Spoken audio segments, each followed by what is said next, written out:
Mesdames, Messieurs, bonjour, bienvenue dans l'autre direct. Aujourd'hui, je reçois Denis Breliquier, le maire du 2e arrondissement de Lyon. Bonjour, merci beaucoup d'être avec nous.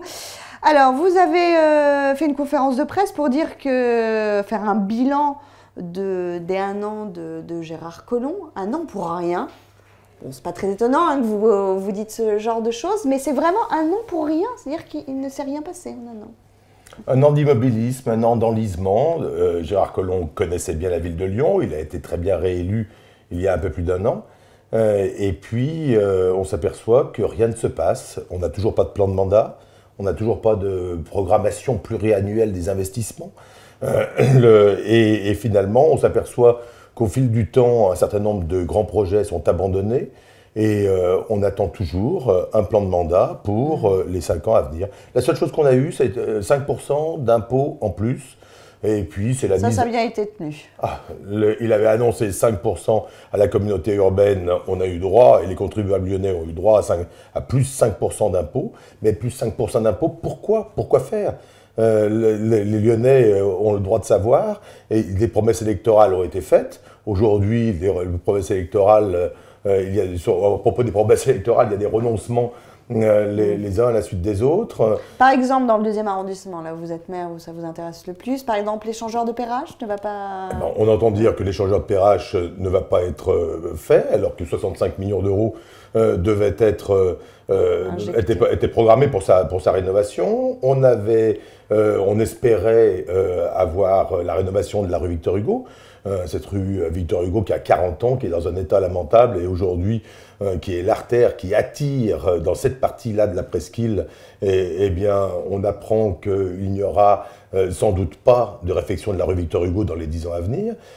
Tout ça est catastrophique et dramatique. D'abord est contraire aux promesses électorales de Gérard Collomb et ensuite on se demande ce que Gérard Collomb a fait de cette année pour Lyon. Mais il n'a même pas préparé la ville de Lyon à l'entrée dans la métropole. On a l'impression qu'il n'y a que la métropole qui l'intéresse. Même la ville de Lyon, nous n'avons pas eu de débat sur l'entrée de la métropole. Dans quelques semaines, il faut décider qu'est-ce qu'on laisse à la métropole, qu'est-ce qu'on garde à la ville de Lyon. Et on n'a pas eu de débat, on n'a pas eu de discussion. La gouvernance de Gérard Collomb aujourd'hui est de plus en plus despotique. C'est pas nouveau, quelque part, cette gouvernance. Non, mais il a fait 2 mandats avec ce type de gouvernance. Ça fait maintenant 15 ans que l'on dit à Gérard Collomb qu'il ne peut pas gouverner. Parce que ça a été bien pour lui, hein, finalement, parce qu'il était réélu une 3e fois. Au final, cette gouvernance, ça ne concerne pas forcément les Lyonnais. Ça empire. L'attitude de Gérard Collomb vis-à-vis de ses collaborateurs, vis-à-vis de la décision seul, tout seul, il décide tout seul. Il y a un moment où on ne gouverne pas une agglomération d'1,5 million d'habitants tout seul, parce qu'on freine les décisions, parce qu'on n'est pas en dynamique. Regardez les entreprises, elles fonctionnent avec une hiérarchie, certes, mais avec de la transparence, avec de l'échange d'informations, avec du travail collaboratif. Et aujourd'hui, en dehors de quelques fonctionnaires, de quelques très proches, Gérard Collomb fonctionne seul. Eh bien, je crois que ça pénalise cette méthode de travail, cette gouvernance pénalise la ville de Lyon. En 1 an, il ne s'est rien passé à Lyon en dehors de 5% d'impôts en plus. C'est un vrai problème.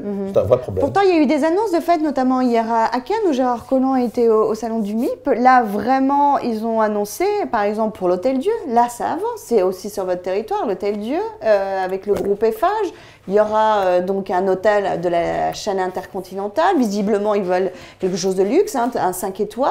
Ça y est, ça s'est fait. Ça avance quand même un peu, là, sur ce côté-là. Heureusement que ça avance. Ça avance avec 2 années de retard, presque 2 années de retard. Eiffage, mais c'est un projet privé. C'est Eiffage qui porte ce projet. Eiffage a fini par signer avec les hospices civils. Aujourd'hui, il commence le chantier. Le chantier. Oui, mais comme il n'y a plus d'argent nulle part, comme on nous le dit, hein, notamment dans les caisses des collectivités, etc., est-ce que ce n'est pas justement le moyen de trouver de l'argent? Ce n'est pas vrai qu'il n'y a plus d'argent. Il y a de l'argent. Il faut savoir faire des choix pour l'argent public. L'argent est plus rare qu'auparavant. Donc, il faut avoir le courage de faire des réformes. Pendant 2 mandats, Gérard Collomb a dépensé sans réformer, parce que réformer, ça demande du courage, ça demande de dire non aux syndicats, ça demande de la négociation, ça demande de dire non à un certain nombre d'associations. C'est pas simple de réformer, ça demande un très grand courage politique. Gérard Collomb n'a pas eu ce courage politique au cours des dernières années, et du coup, on se retrouve aujourd'hui avec une machine Ville de Lyon qui nous coûte cher, qui nous coûte trop cher. Donc, on appelle, nous, à l'UDI, on appelle à la réforme, et à des réformes sévères, mais à des réformes pas tellement sur l'investissement, à des réformes sur le fonctionnement de la Ville de Lyon et des services municipaux. C'est-à-dire, par exemple très concrètement, il faut savoir ce que l'on délègue au privé et ce que l'on garde au public.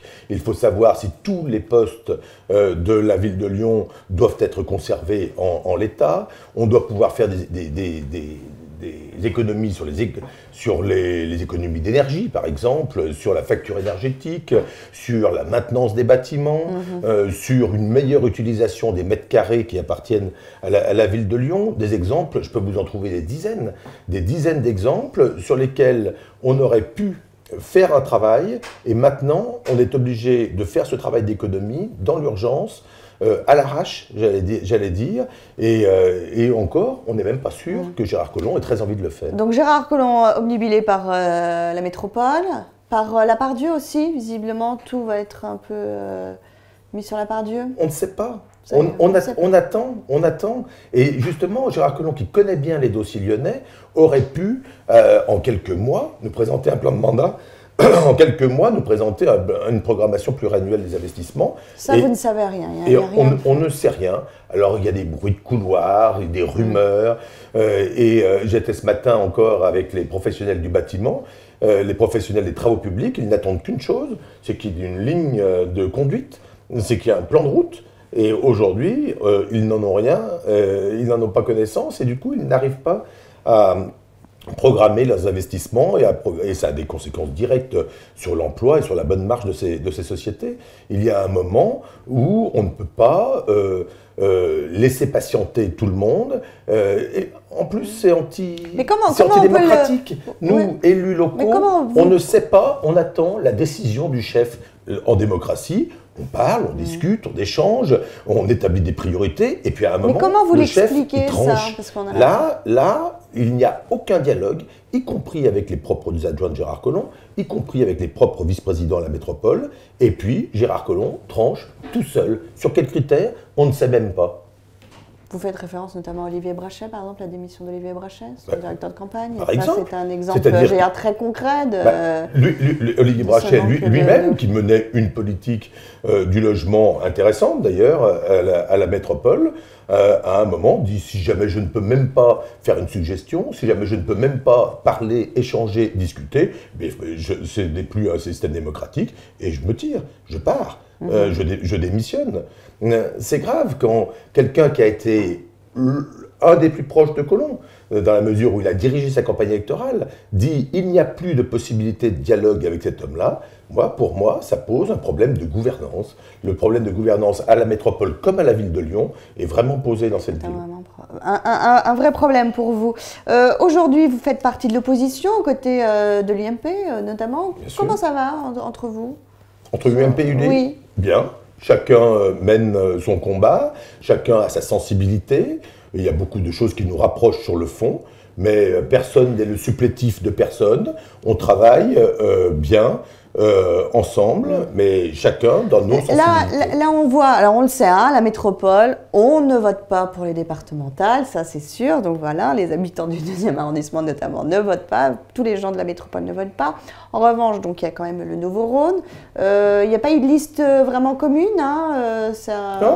Pour le coup, l'UDI dit que ça sera Pommeret et l'UMP dit que ça sera Guillotot. En gros, on est dans des élections à 2 tours. Pourquoi voudrait-on en permanence qu'il y ait union dès le premier tour? Que chacun exprime sa sensibilité au premier tour. Au deuxième tour, les alliés naturels se retrouvent, appellent à voter pour l'un, pour l'autre, pour celui qui est en tête. Et voilà. Ça, c'est ça. Pour le deuxième tour, vous voulez que voilà, celui qui arrive en tête. Moi, je souhaite la victoire. Parce qu'au-delà du PS, il y a aussi le Front National. Je souhaite la victoire de mes amis de l'UDI partout dans le Nouveau-Rhône. Il y a des candidats UDI. Il y a des candidats UDI qui sont candidats avec l'UMP et il y a des candidats qui sont indépendants et qui sont soutenus par l'UDI. Ceux-là, je souhaite profondément leur victoire. Ils expriment au premier tour, les électeurs choisissent et au deuxième tour, naturellement, il y aura des désistements.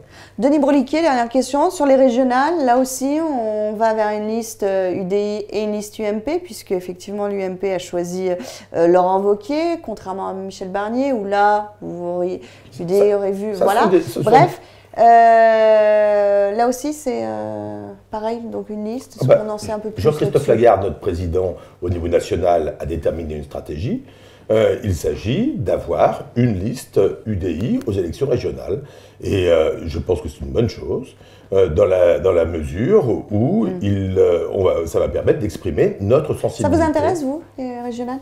Les élections régionales? Oui, enfin, en tant que personne. Moi, je suis concentré. Vous serez candidat? Moi, je suis concentré aujourd'hui sur mon mandat de maire d'arrondissement, de président du groupe UDI au conseil municipal de Lyon et de conseiller métropolitain. Donc je travaille au niveau local et j'ai déjà bien assez de travail comme ça pour essayer justement de mettre un peu plus de démocratie et de faire peser nos idées au sein du conseil municipal de Lyon et avec donc ça vous a, un patron comme Gérard Collomb, c'est pas tous les jours simple, je peux vous l'assurer. J'imagine, pas candidat au régional, vous y pensez un peu? Pour le moment, je suis concentré sur le local. Vous voulez pas me répondre? Bon, très bien, c'est pas grave. Non, je vous réponds, je suis concentré sur le local. D'accord. Merci beaucoup Denis Broliquier d'avoir été notre invité dans l'autre direct. On se retrouve très bientôt sur lyoncapital.fr.